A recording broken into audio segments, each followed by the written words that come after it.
Porque, claro, le preguntaba a Mariana, le digo, Mariana, ¿qué te pasa? ¿Tanto trabajo tenés? ¿Tanto problema de fertilización hay? Me dice, no, estamos teniendo mucha demanda en el tema del prorrateo de las madres a la hora de querer, pero no poder en este momento ser mamás. ¿Es así? O sea, todo el mundo pospone su embarazo. En realidad sí, el mayor problema, el factor pronóstico más importante en fertilidad es la edad de la mujer. Y esto tiene que ver con que las mujeres actualmente, este cambio sociocultural que viene hace muchos años dándose, ¿no? Donde las mujeres queremos desarrollarnos en un montón de aspectos antes de incurrir en la maternidad, hace que busquemos embarazo más tarde.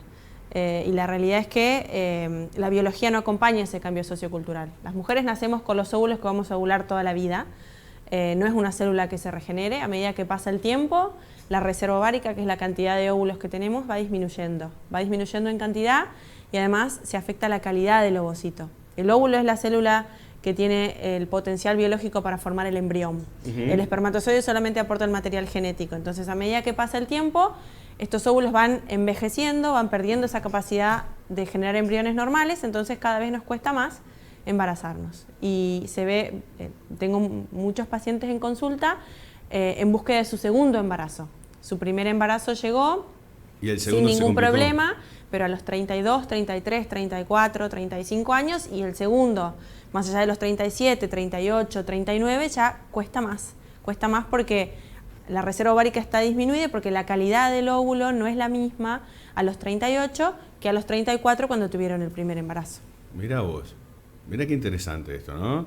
Es decir, que cada vez se extiende más la posibilidad. La edad del primer o del segundo hijo.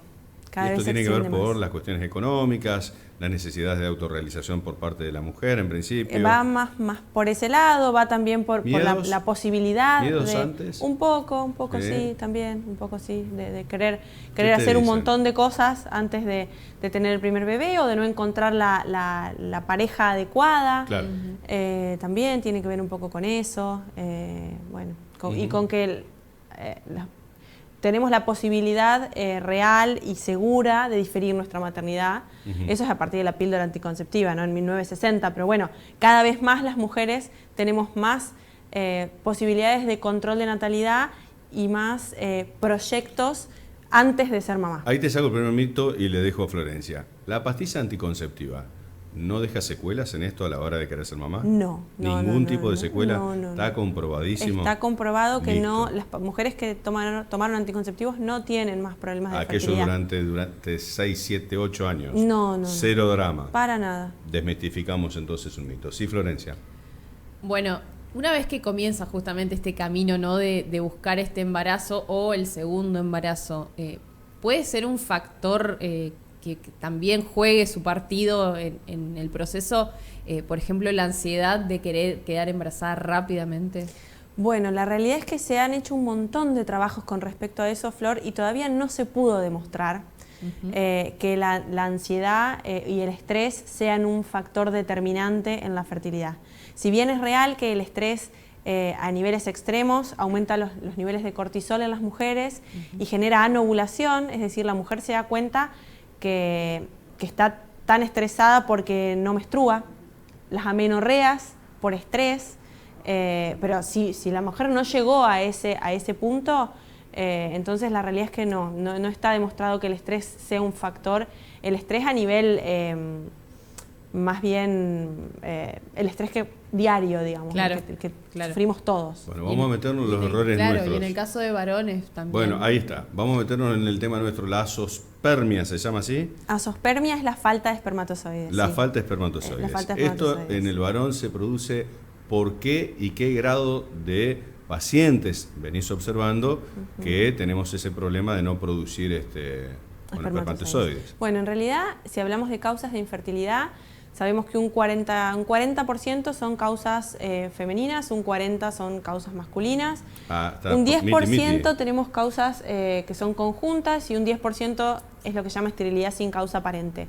Dentro de este 40% de causas masculinas, tenemos alteraciones en los espermatozoides que pueden ser en su movilidad, es decir, son pacientes que tienen astenospermia, en su morfología, pacientes que tienen teratospermia, en la cantidad, que son pacientes con menor cantidad de espermatozoides y que no tienen son los pacientes azospérmicos.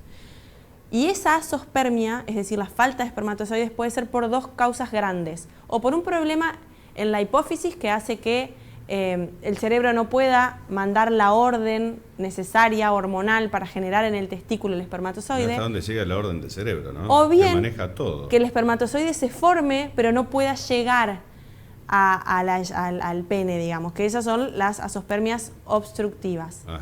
Lo primero que se hace es hacer una evaluación acerca de cuál es la causa de la azospermia. En el caso de que la azospermia sea obstructiva, es decir, que haya espermatozoides en el testículo, Se viene el cuchillo para el varón. existe la posibilidad de hacer una biopsia de testículo. Exactamente. Ajá. Que lo que se y hace en el caso es, de que es el cerebro el culpable, ¿qué pasa ahí? ahí no hay manera de recuperar espermatozoides del varón y entonces se recurre a espermatozoides de banco.